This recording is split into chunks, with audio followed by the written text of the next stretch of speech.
La palabra de Dios es viva, eficaz y más cortante que toda espada de dos filos. Cada semana, su autor nos invita a profundizar, a creer más y a vivir mejor a través del repaso de la lección de escuela sabática en Más de tu Palabra. Hoy, en Más de tu Palabra, estudiaremos la lección número 10. Completos en Cristo. Sean bienvenidos a Más de tu Palabra.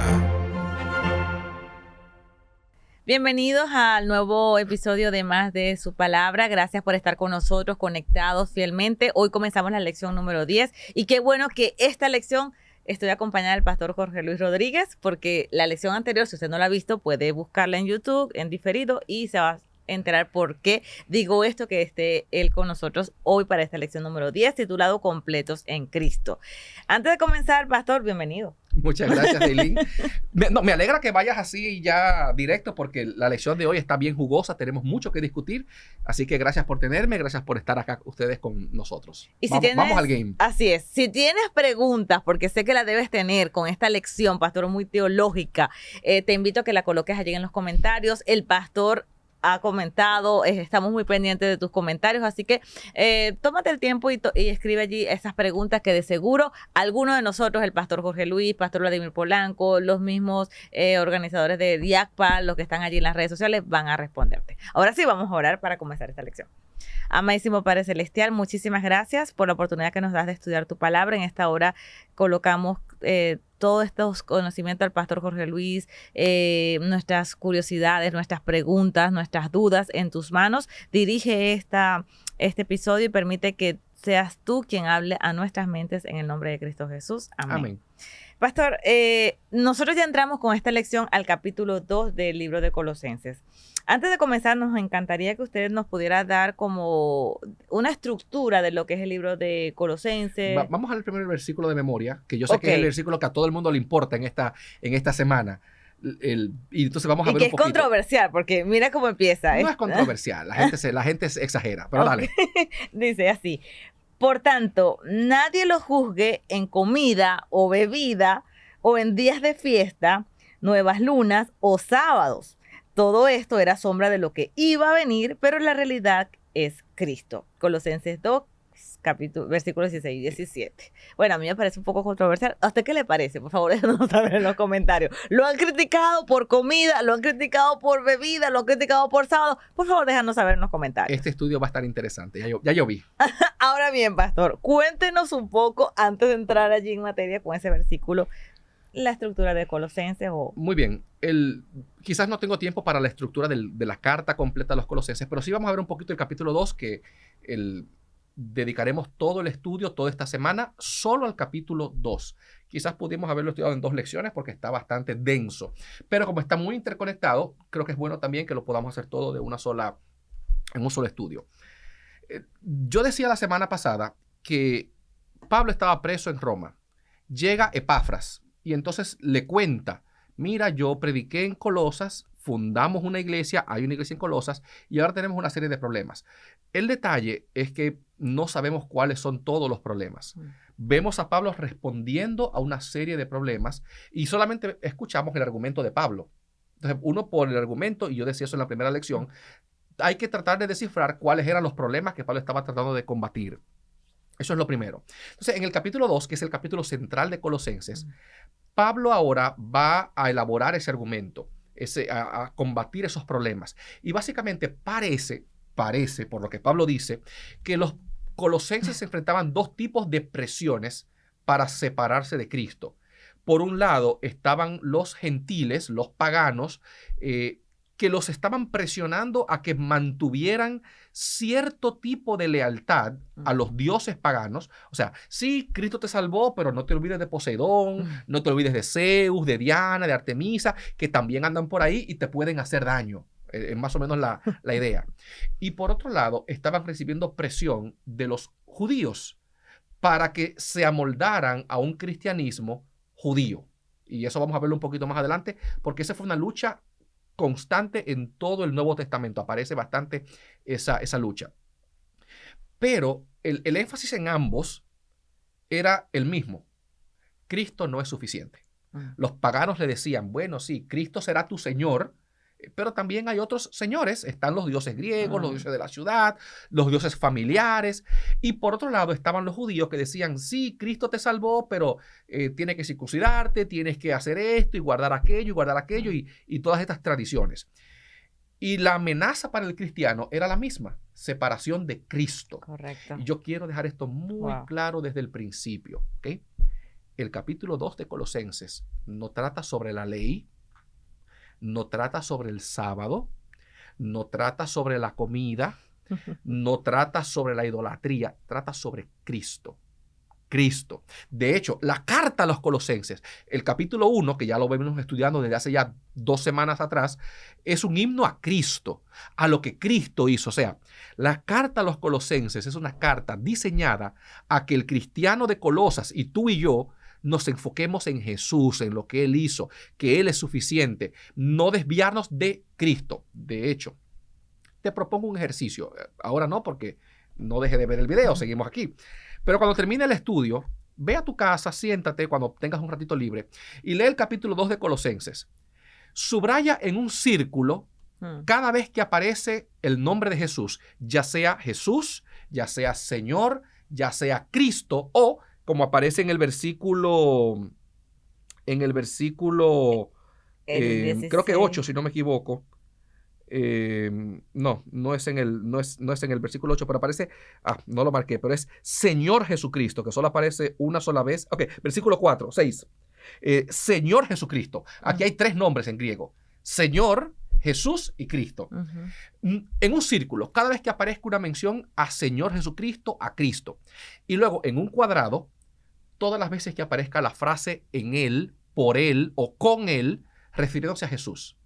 Te vas a dar cuenta que vas a llenar la página de tu Biblia de círculos y de cuadrados. Oye, y me encantaría, pastor, perdona, que los escriban en los comentarios, a ver si todos coinciden, si hicieron la tarea. Haga la tarea y ponga cuántas veces aparece la mención a Cristo, Jesús, Señor, y la expresión en Él, por Él, con Él, refiriéndose a Jesús. A Jesús. Ponga en los comentarios cuántas veces usted hágalo y cuéntelo, cuántos círculos y cuántos cuadrados. Te vas a dar cuenta que el centro del capítulo es Jesús. El énfasis, el argumento, todo el capítulo gira en torno a Cristo, no a Pablo, no a los fariseos, no a los judíos, no a los...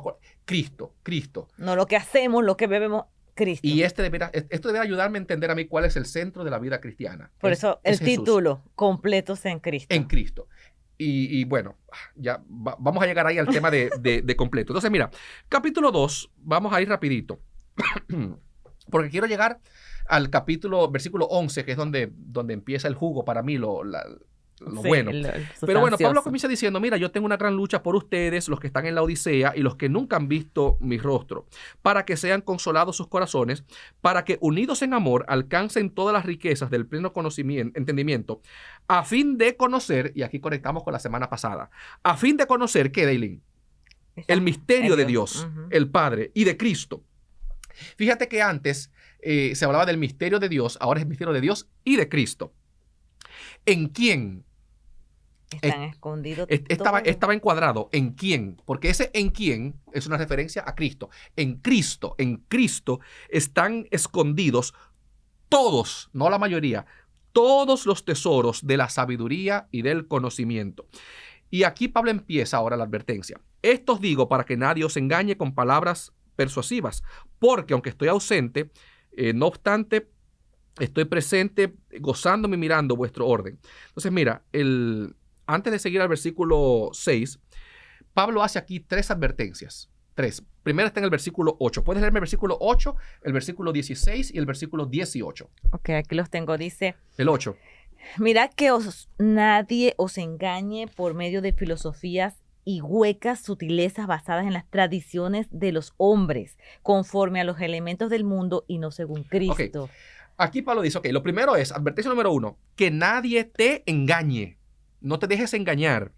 Y Pablo aquí va a sentar las bases hablando de filosofías, tirándole su fuetazo, decimos los dominicanos, a los griegos, pero dice ¿Y a los basadas judíos? en las tradiciones de los hombres. Y ahí le tira el fuetazo a los judíos. Exacto. Ni filosofías judías, ni tradiciones de hombres, ni Ni filosofías filosofía, griegas, ajá. ni tradiciones de hombres judías. Ahí Pablo le tira su fuetazo a los falsos maestros en ambos extremos. Pero el advertencia número 1, no dejes que te engañen con filosofías y cosas que no estén no según Cristo. Versículo 16. Ok, dice, por tanto, nadie os juzgue en comida o en bebida, o en cuanto a días de fiesta, luna nueva o días de reposo, todo lo cual es sombra de lo que ha de venir, pero el cuerpo es de Cristo. Número 2. Número 1, que no te engañen.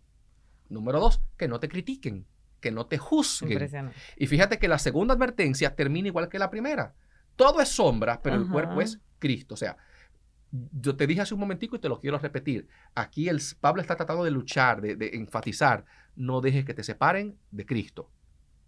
Ni las filosofías, ni las tradiciones de hombre, versículo 8, ni la gente que te critica por días de fiesta, los nuevos sábados, pero Cristo, versículo 18. Nadie os prive de vuestro premio, afectando humildad y culto a los ángeles, metiéndose en lo que no ha visto, vanamente hinchado por su propia mente carnal. Versículo 19. Y no haciéndose de la cabeza en virtud de que en todo el cuerpo, nutriéndose y uniéndose por las coyunturas y ligamentos, crece en el crecimiento que da O sea, Dios. Que no te engañen, que no te critiquen y que no te priven del premio, que no te priven de tu premio, haciendo alarde a otras cosas y no unido a la cabeza. Fíjate que las 3 advertencias van por el mismo camino. Correcto. Que no te engañen con filosofías y tradiciones de hombres y no según Cristo. Que no te critiquen con días de fiesta, los nuevos sábados, y no, porque todo eso es sombra, pero el cuerpo es de Cristo. Correcto. Y ahora, que no te priven de tu premio, dando culto a los ángeles y no sé qué, pero no unido a la cabeza, que es Cristo. Esa aquí va encuadrado también, la cabeza, es una referencia a Cristo. O sea, 3 advertencias, pero las 3 tienen la misma idea.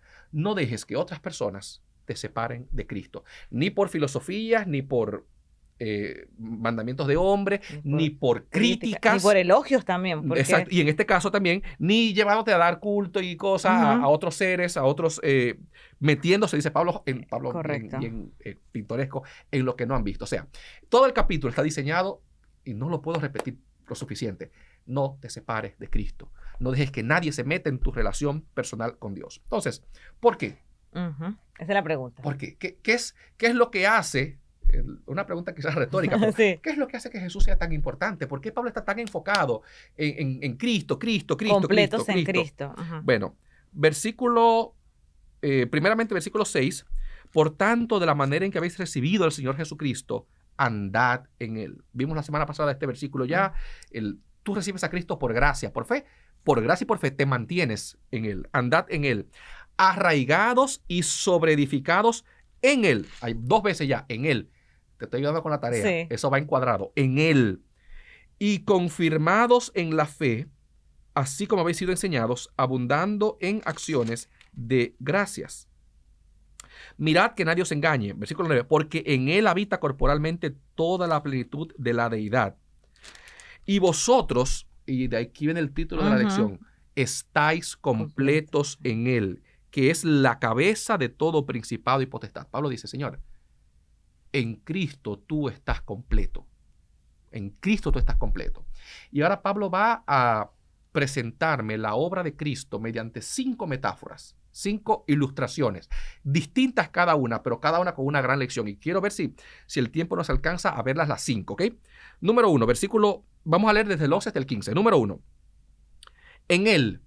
¿Quién es el Dailin? ¿Tú qué estás haciendo? Jesús. Yo espero, ve poniendo ahí cuadrados. Yo ya empecé ya. En Él, en Cristo, fuisteis circuncidados con circuncisión no hecha de mano de hombre, sino de la circuncisión de Cristo, en la cual sois despojados de vuestra naturaleza pecaminosa. O sea, Pablo primero compara lo que Cristo hace por mí con la circuncisión. Y aquí le está tirando su pullita, ¿verdad? De nuevo a los judíos. Sí. En Cristo, Pablo está hablándole a gentiles, gente que no son judías. Los colosenses no eran judíos.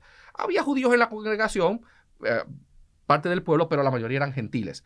Pablo dice, bueno, en Cristo usted está completo. Él te circuncidó, no a mano, no circuncisión a mano, sino de Cristo, por la cual sois despojado de vuestra Naturaleza pecaminosa. Aquí Pablo está quizás aludiendo un poquito a Deuteronomio, donde Dios dice, promete al pueblo, yo voy a circuncidar no tu prepucio, no un miembro físico, tu corazón. Exacto. Deuteronomio se promete esa circuncisión del corazón. Pablo dice, número 1, Jesús te circuncidó espiritualmente. O sea, y esa circuncisión no te quitó un pedazo de carne, te quitó la naturaleza pecaminosa, te despojó. Y esa es la palabra despojó. Te despojó de la naturaleza pecaminosa. Segunda metáfora, con Él. La primera fue en Él. En Él da la sensación de identidad. Yo estoy en Cristo, yo estoy dentro de Cristo, estoy bajo Cristo. Pero ahora hay una metáfora de compañía. Con Él, junto con Él. Con Él fuisteis sepultados en el bautismo y en Él también resucitados por la fe en el poder de Dios que lo levantó de los muertos. O sea, ahora Pablo dice, bueno, cuando tú te bautizaste, tú moriste con Cristo y simbólicamente, espiritualmente, resucitaste con Cristo. Fíjate que la primera metáfora termina hablando de despojarte de la naturaleza pecaminosa y ahora habla de bautismo. Dice, lo levantó de los muertos. Tercera metáfora. Y a vosotros, estando muertos en pecados y en la incircuncisión, aquí vuelve a mencionar la primera metáfora, de vuestra carne, os dio vida juntamente con Él, con Cristo. Aquí nada de lo que se logra fuera de Cristo, Nada separado de Cristo. No son mis esfuerzos, no. Es Cristo. Juntamente con Él, perdonándolos los pecados. O sea, número 1, circuncisión. Número 2, bautismo, que es resurrección y nueva vida.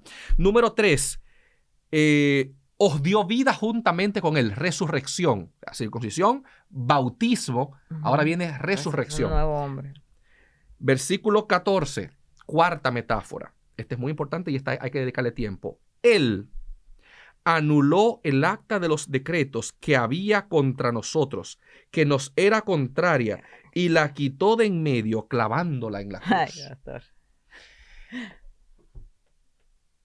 Fíjate que, ¿cómo termina el versículo 13? ¿Con qué palabra termina el versículo 13? Perdonando los pecados. Los pecados, ¿ok? Entonces, ya ahí te voy a dar una pista de cuál es el acta de los decretos que fue anulada, que fue quitada de en medio y fue clavada en la cruz. La palabra acta de los decretos, fíjate que Pablo la describe de dos maneras. Dice que había en contra de nosotros y que nos era contraria. Algunos cristianos y estudiosos dicen que el acta de los decretos era la ley judía o que era la ley de Dios. ¿Cuál es el problema? Que la ley de Dios nunca es presentada en la Biblia como algo que está en contra tuya. De hecho, Pablo dice en Romanos 7 que la ley es santa, el mandamiento es bueno, el malo soy yo. Entonces, yo no me gusta la idea de que aquí acta de los decretos sea una referencia a la ley judía. No creo que sea la interpretación correcta. La palabra acta en griego es cheirografón o heirografón, depende de cómo usted quiera pronunciarla. Se escribe como un X la letra, pero es una chi o ji. Y se traduce, es la única vez que aparece esta palabra en el Nuevo Testamento, así que eso da un poquito de dificultad. Hay que buscar cómo se usaba la palabra en otros documentos. Y se utilizaba, básicamente sería documento escrito a mano. Y en el entorno griego, también judío, era un documento escrito a mano, pero no cualquier documento. Era un documento que tú escribías o que yo escribía reconociendo mi deuda con otra persona. Era como una notita, como un pagaré, donde yo decía, yo, Jorge Luis Rodríguez, le debo 100 pesos a Dailín y se los voy a pagar antes de que termine la quincena o antes de que termine el mes. Eso era un heirografón, un cheirografón, un acta. En la tradición judía, esta misma palabra, heirografón o cheirografón, se utilizaba en la tradición judía para señalar el documento donde los ángeles anotaban los pecados de los justos. Entonces, esto ha llevado a muchos estudiosos a sugerir que el acta de los decretos es el registro de los pecados. Y yo creo que esa es una interpretación un poquito más coherente con lo que se viene diciendo. Correcto. Porque el versículo 13 termina hablando del perdón de los pecados. ¿Qué fue lo que se clavó en la cruz? Nuestros pecados. Nuestros pecados. No la ley. Bueno, no, vamos a hablar de ley más adelante, pero no, o sea, yo no sé de dónde la gente saca. De hecho, este capítulo no habla de ley. Léalo completo. Aquí no se habla de nada de ley. La palabra ley no se menciona. Correcto. No se menciona la palabra ley, ni la palabra... se menciona actas, pero ya explicaste exacto. en la parte... Pero acta, exacto. Acta es documento escrito a mano. Entonces, cuando se habla de la cruz, se habla del perdón de los pecados. Entonces, la cuarta metáfora, que es quizás la que más puede confundir a la gente, para mí es una ampliación de la anterior. Dice, perdonándolos todos los pecados. Bueno, anuló el acta de los decretos que había en contra de nosotros, que nos era contraria, la quitó y la clavó en la cruz. Ahora, voy a hacer un pequeño paréntesis, porque el registro de los pecados puede tener una relación con la ley ceremonial. Los estudiosos señalan, y la gente que se dedica, ¿verdad?, a hacer teología, que la ley ceremonial, la ley de los sacrificios, era una forma de recordarle al pecador sus pecados. Entonces, por eso mucha gente conecta el acta de los decretos con la ley ceremonial. Porque cada vez que yo iba a sacrificar una ovejita, un corderito, yo me recordaba de mis pecados. O sea, era algo que la ley ceremonial, las leyes judías, existían para que yo entendiera la gravedad de mi situación y mi necesidad de un Salvador. Por eso la gente relaciona acta de los decretos con ley ceremonial. ¿Está bien? Perfecto. Hay que decir eso para que los fariseos que están viendo por YouTube no nos critiquen, como dice Colosenses 1:16. Y por último, la quinta metáfora. Puedes leerla tú por mi versículo 15. Versículo 15. Y despojando a los principados y a las potestades, los exhibió públicamente, triunfando sobre ellos en la cruz. Pablo dice, y aquí Pablo habla de despojar, y los exhibió triunfando públicamente sobre ellos en la cruz. Solo te voy a decir, para aprovechar el tiempo, Pablo toma esta metáfora del mundo romano. Cuando un emperador iba a la guerra, un emperador romano, y regresaba victorioso, porque con los romanos nadie podía meterse, eran los gringos de aquel tiempo, nadie podía meterse con esa gente, los romanos tenían la costumbre de hacer un desfile entrando por la ciudad de Roma. ¿Y sabes quién iba delante en el desfile? Los derrotados, los reyes y los generales y los prisioneros de guerra. Wow. Era un desfile para yo mostrar mi victoria. Entonces Pablo dice, eso fue lo que Jesús hizo. Despojó, desnudó, les quitó la máscara completamente a los principados, a las potestades, los exhibió públicamente, dice, triunfando sobre ellos en la cruz. O sea, en otras palabras, en la cruz, Cristo derrotó completamente a Satanás. No solamente lo derrotó, lo humilló, lo exhibió públicamente, lo despojó, le quitó cualquier tipo de... Y por eso Pablo habla mucho en Efesios, en Colosenses, de los principados, de las potestades, de los señores. Dice, sí, es verdad, hay demonios y Satanás existe todavía, es un principado, es una potestad. Sí, pero Cristo triunfó sobre él. Están despojados. Y esto es un detalle muy interesante para aquellos que provienen de un trasfondo quizás pagano, y antes de tú servir a Cristo, tú te relacionabas con espíritus, con santos, con ídolos, con ancestros.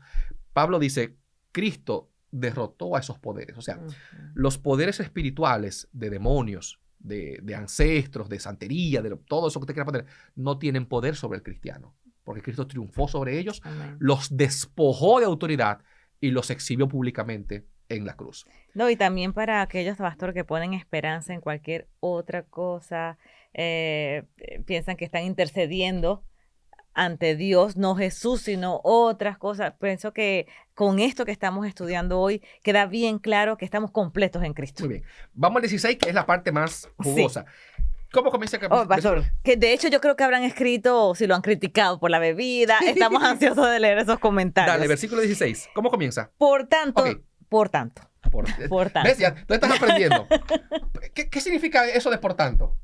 Bueno, dicho lo anterior, o sea, como Cristo te circuncidó con circuncisión no hecha a mano, como en el bautismo fuiste sepultado con Él, como Él te dio vida nuevamente, como Él anuló el acta de los decretos, como Él triunfó sobre los principados y las potestades. Por lo tanto, por eso dedicamos tiempo a las metáforas. Sí. Por lo tanto, nadie os juzgue en comida o en bebida o en cuanto a días de fiesta, luna nueva o días de reposo. Todo lo cual es sombra de lo que ha de venir, pero el cuerpo es de Cristo. Muy bien. Ahora viene la pregunta del millón. Mira, déjame comenzar diciendo esto. Todos tenemos nuestros traumas.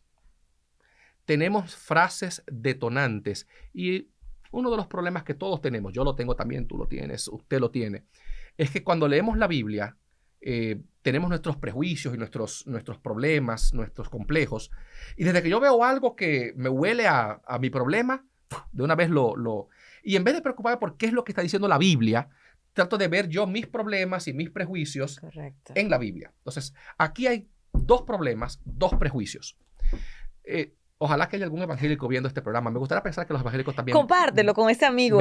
Comparte este video. Cuando ven esto, los evangélicos que no guardan el sábado en el 7º día de la semana, algunos guardan el domingo, otros dicen que cualquier día, pero la mayoría no guardan el sábado en el 7º día de la semana. Tan pronto ven esto, sale su prejuicio. Míralo aquí. Pablo dice que nadie me critique en cuanto a día de fiesta, ni sábado. Por otro lado, estamos los adventistas del 7º día, que guardamos el sábado. Entonces, como yo sé que el evangélico usa este versículo para contradecirme y para decirme que el sábado no es necesario, cuando yo lo leo, automáticamente mi mente busca la manera de decir, bueno, ¿y cómo yo voy ahora a contrarrestarlo? ¿Cómo lo voy a contradecir? ¿Cómo voy a demostrar que no, que él está equivocado y que aquí este sábado no es el sábado semanal? Y empezamos a buscar y a teorizar y a decir, bueno, entonces es que son los sábados ceremoniales y que no por aquí por acá. Pero la Biblia no se trata de satisfacer mis curiosidades ni mis caprichos. ¿Okay? ¿Cuáles son los sábados aquí? ¿Son el sábado semanal? ¿Son los sábados ceremoniales? No importa. Óyelo bien, claro. No importa cuál es el sábado que está aquí. Tu amigo evangélico pentecostal te dice que es el sábado semanal. Dile que sí, que está bien, no hay problema. ¿Por qué? Número 1. Hay que leer la Biblia, señores. Sí. Número 1, Pablo dice que nadie te critique en cuanto a día de fiesta, comida, bebida, de fiesta, no los sábados. Okay. Pablo no dice si la crítica es por participar o por no participar. Comencemos por ahí. La gente dice, Pablo dice, bueno, no dejes que te critiquen por el sábado, pero yo no sé, porque estoy leyendo solamente la mitad de la conversación, si la crítica es por guardar el sábado o por no guardarlo. Porque Pablo solo dice, no dejes que te critiquen. Eso es lo primero, ¿ok? Entonces, en realidad, en el contexto de todo lo que venimos diciendo, gente que trata de separarme de Cristo, gente que trata de decirme que Cristo no es suficiente, y en virtud de lo que se dijo en el versículo 15, hablando de principados y de potestades, es muy posible que aquí Pablo se esté refiriendo a personas que querían usar la comida, la bebida, las fiestas judías e incluso el sábado como un método para controlar a la gente y guardarlo de una manera no solamente como manda la Biblia, sino satisfaciendo tradiciones humanas. Y voy a leer rapidito 3 cositas, porque hay gente que yo sé que van a decir, estos pastores de ahora, mira lo que inventan. Sí. Yo toda la vida escuché que esta era la ley ceremonial. Te voy a leer, los tengo aquí. Biblia de Andrews. Permíteme, pastor. No lo tengo aquí anotado porque es más fácil, pero los tengo aquí. Biblia de Andrews, comentario bíblico adventista, que se escribió en 1940, y comentario de Andrews, que es de hace unos 2 o 3 años. La Biblia de Andrews, comentando Colosenses 2:16, dice, es posible que el término sábado incluya el sábado semanal. Si es así, la preocupación de Pablo es con cualquier ceremonia religiosa, incluyendo el sábado semanal, que esté mal utilizada para honrar principados y potestades y no enfocada en la adoración a Cristo. O sea, la Biblia de Andrews dice, el comentario, no la Biblia, el comentario, que es posible que aquí Pablo esté hablando del sábado semanal, pero mal utilizado. El comentario bíblico Andrews, que se publicó el año pasado, 2025, dice, Pablo menciona el sábado a la luz de la controversia en cuestión, en la que se oponía a una herejía que honraba filosofías del mundo, versículo 8, en lugar de Cristo. Aquí Pablo no se opondría a guardar el sábado, sino a guardarlo como una ocasión para honrar a los poderes que ya habían sido derrotados por Cristo y que no son dignos de ninguna veneración. ¿Okay? Y el comentario bíblico adventista, comentando Colosenses 2:16, esto se escribió hace 80 años. Dice, si en este pasaje sábados, en plural, se refiere a las fiestas ceremoniales, sería la única vez que aparece con ese sentido en el Nuevo Testamento. El contexto sugiere más bien que aquí sábados es el sábado, el séptimo día de la semana, día de reposo. Surge la pregunta, si los sábados de Colosenses 2:16 no son los sábados ceremoniales, si se habla de sábados semanales, ¿significa esto que Pablo elimina aquí la observancia del sábado? De ningún modo. La vigencia del cuarto mandamiento ni entra en cuestión. O sea, es que aquí no se está hablando de sábado, ni de ley. No es el tema que se está discutiendo. Hay que entender cuál es el contexto. Dice, la vigencia del cuarto mandamiento no entra en cuestión. Se habla aquí solo de una falsa observancia del sábado. Los falsos maestros estaban imponiendo reglas y requisitos inventados por ellos que iban más allá de lo que el mismo judaísmo exigía. De hecho, el versículo 20 habla de eso, de mandamientos de hombres. Tradiciones. Entonces, hermano, no se complique usted la vida. Aquí no importa si el sábado es semanal o es el ceremonial. Pues, métalo los dos si usted quiere en el mismo paquete. Y la fiesta también, y la comida y la bebida. Aquí el problema es gente que se inventaba requisitos que no estaban en cosas que Dios no pedía. Iban más allá de lo que Dios pedía. Y querían utilizar eso para tener secuestrado la experiencia religiosa de los hermanos de Colosa. Por eso Pablo dice, eso es sombra, pero el cuerpo es de Cristo. Lo que Pablo aquí está luchando no es ni contra la ley. De hecho, Pablo, es bueno que usted sepa esto. ¿Sabe por qué Pablo cayó preso? Porque fue a Jerusalén y fue al templo a purificarse con una gente que tenían un voto. Léase Hechos capítulo 20. 20 o 21. Creo que es 20 o 21. 21. 21, gracias. Pablo en Hechos 16, cuando Pablo se encuentra con Timoteo, lo manda a circuncidar, que era porque Timoteo era hijo de una mujer judía. Pablo no tenía esa guerra contra la ley ceremonial que muchos creemos. Incluso la ley ceremonial, Pablo la respetaba muchísimo. ¿Qué es lo que Pablo está aquí combatiendo? Es el mismo argumento que Dios combatió en el Antiguo Testamento. Léete Isaías capítulo 1, donde Dios le dice al pueblo, tus sábados me repugnan, tus días de fiesta, de luna nueva, yo no los puedo soportar. ¿Por qué? Porque el pueblo, en Isaías, y Jesús repite mucho esa frase en los evangelios, este pueblo de labios me honra, pero su corazón está lejos de mí. De nada sirve, hermano, adventista que me esté escuchando, que usted guarde el sábado si está separado de Cristo. El problema era, en Hechos capítulo 15, que muchos judíos andaban por todas las iglesias diciendo, si usted no se circuncida, no se salva. Si usted no guarda las lunas nuevas, no se salva. Si usted no guarda el sábado como los judíos lo guardamos, que no puede caminar más de allí, que no puede abrir la mano para esto, que no puede mirar para arriba, no se salva. Poner como requisito de salvación cosas que no tienen nada que ver con la salvación, cuando la salvación únicamente es por gracia, por medio de la fe. Eso es lo que Pablo estaba luchando. Es esa influencia judía que quería someter al gentil a la ley judía. O sea, los judíos veían las leyes judías como un peldaño. O sea, yo soy dominicano, tengo que hacerme judío y después cristiano. Y Pablo dice, no, Señor, no es así. Tú estás completo en Cristo.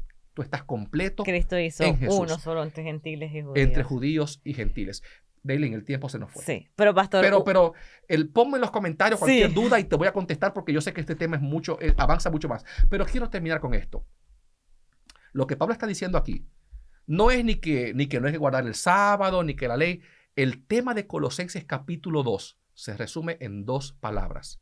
Jesucristo basta. Amén. Yo no puedo hacer nada, ni diezmar, ni ofrendar, ni guardar el sábado, ni andar haciendo obra misionera. Yo no puedo hacer nada para añadirle un poquito a lo que Jesús hizo en la cruz del Calvario. Mi salvación depende enteramente de lo que Cristo hizo, no de lo que yo hago. Y eso es lo que Pablo está tratando de combatir aquí. Esa gente que quiere ahora secuestrar tu experiencia espiritual, diciéndote, sí, Cristo murió por ti, pero ahora tú tienes que completarlo haciendo esto. Porque no, Señor. Usted está completo en Cristo. Amén. Yo guardo el sábado porque es un recordativo de la creación. Una gratitud porque me recuerda a mi Creador. No porque eso completa, como que la obra de Cristo en la cruz no fue suficiente. Es suficiente para salvarme. Yo guardo el sábado porque me recuerda a mi Creador, porque me pone en contacto con Él y con mi familia, porque me ayuda a descansar del trabajo, del estrés, de tantas cosas. Pero no porque es un requisito, porque entonces ahora, porque la cruz no es suficiente y ahora tengo yo que completarlo haciendo o dejando de comer esto, o no tenemos que lo hacer hacemos, nada. Sí. Pero no como requisito de salvación.